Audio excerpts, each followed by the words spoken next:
Bismillahirrahmanirrahim. Assalamualaikum warahmatullahi wabarakatuh. Alhamdulillahi wahdah. Wassalatu wassalamu ala man la nabiyya wa la rasula ba'dah. Wa ala alihi wa sahbihi wa man tabi'a bihudahu ila yaumil qiyamah. Amma ba'du. Syukur alhamdulillah kita bisa berjumpa lagi di channel ini.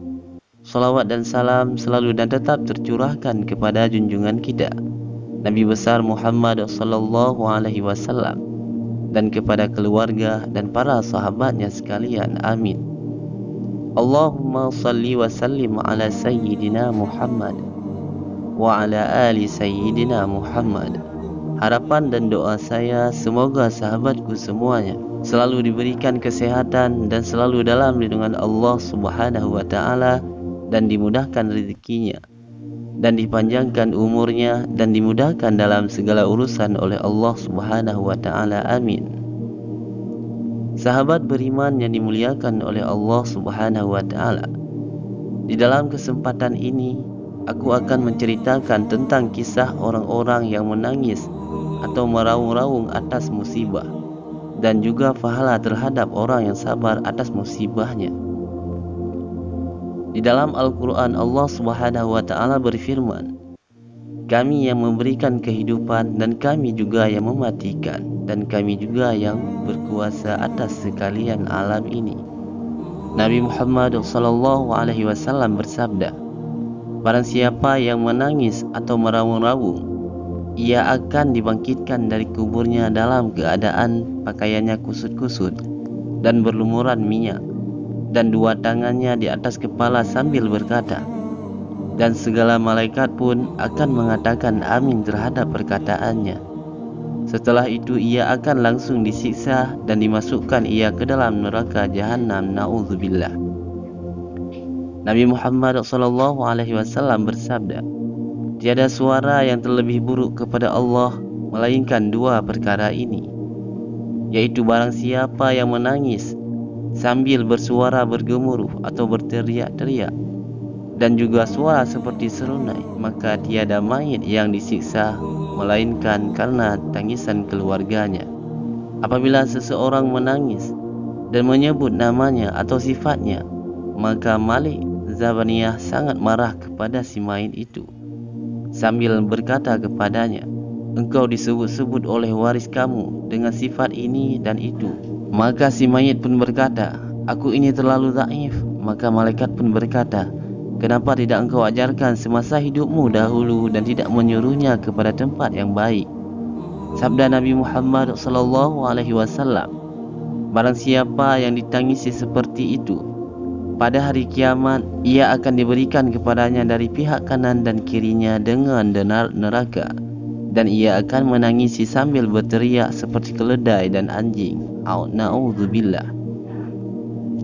Nabi Muhammad SAW bersabda, apabila mati seorang anak dari antara kita semua, maka bersabarlah, karena malaikat akan membawa ruh anak kita kepada Allah, dan Allah pun akan berfirman, wahai malaikatku, kenapa engkau tinggalkan hambaku dan engkau ambil anaknya dan buah hatinya saja?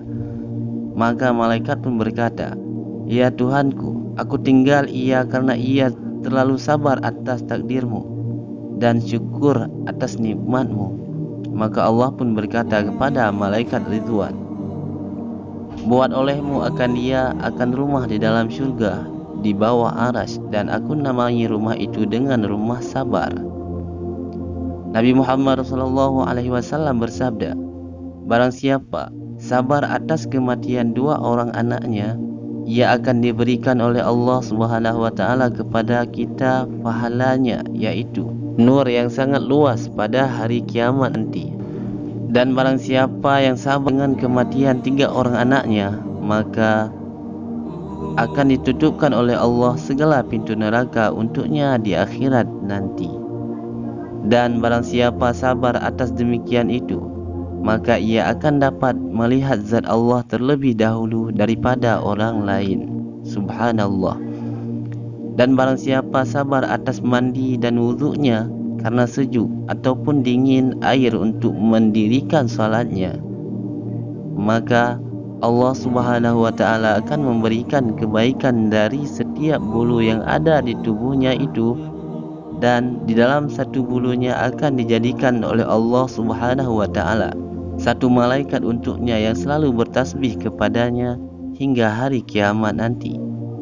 Dan barang siapa yang sabar atas kematian anaknya yang kecil, maka disunatkan untuk membaca doa ini: Inna lillahi wa inna ilaihi raji'un, wa la hawla wa la quwwata illa billahil aliyyil azim.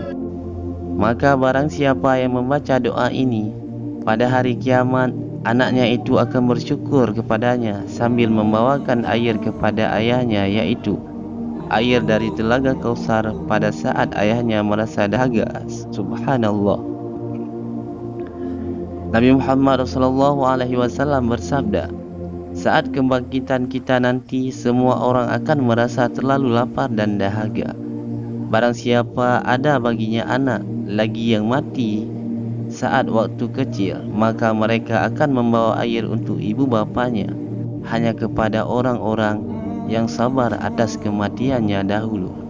Karena semua anak orang Islam itu akan melilingi sungai Al-Kausar, dan di dalamnya ada kemah dan suatu kandil di dalamnya yang terpasang daripada cahaya, dan pada tangannya suatu gelas yang terbuat daripada perak, dan suatu tempat air yang terbuat dari emas. Dan semua mereka itu akan menaungi kedua orang tuanya di hari kiamat nanti. Di dalam suatu riwayat ada yang mengatakan bahwa semua anak orang Islam itu akan diberhentikan pada tempat wukuf ataupun di pinggir syurga. Maka firman Allah Ta'ala, wahai malaikatku, bawa olehmu semua kanak-kanak ini ke dalam syurga. Dan malaikat pun berkata kepada mereka, masuklah kalian semua ke dalam syurga Allah. Dan mereka pun semua berkata, di mana kedua orang tuaku? Maka malaikat pun akan berkata, orang tua kalian tidak sama seperti kalian, karena orang tua kalian masih mempunyai hutang kepada Allah Subhanahu wa Ta'ala yang belum dibayar dahulu. Maka mereka pun berkata, orang tua kami dahulu sangat bersabar atas kematian kami, dan ia berharap pahala di hari ini. Maka malaikat pun berkata kepada Allah, ya Tuhanku, Engkau yang lebih mengetahui terhadap semua hamba-hambamu, bahwasanya semua anak-anak orang Islam ini itu berkata, kami semua tiada masuk akan syurga melainkan dengan kedua orang tua kami. Maka Allah Subhanahu wa Ta'ala berfirman, ya malaikatku, bawa olehmu sekalian beserta ibu bapanya ke dalam syurgaku. Sahabat beriman yang dimuliakan oleh Allah Subhanahu wa Ta'ala, kalau kita semua orang tua yang mempunyai anak lagi yang mati ia saat masih kecil, maka bersabarlah kita atasnya karena Allah, dan bersabarlah atas takdirnya karena Allah. Karena dengan demikian kita semua akan mendapat pertolongan di akhirat nanti. Wallahu a'lam bishawab. Hanya inilah yang dapat saya bagikan. Semoga bermanfaat untuk kita semua di dunia maupun di akhirat nanti. Amin ya rabbal alamin. Assalamualaikum warahmatullahi wabarakatuh.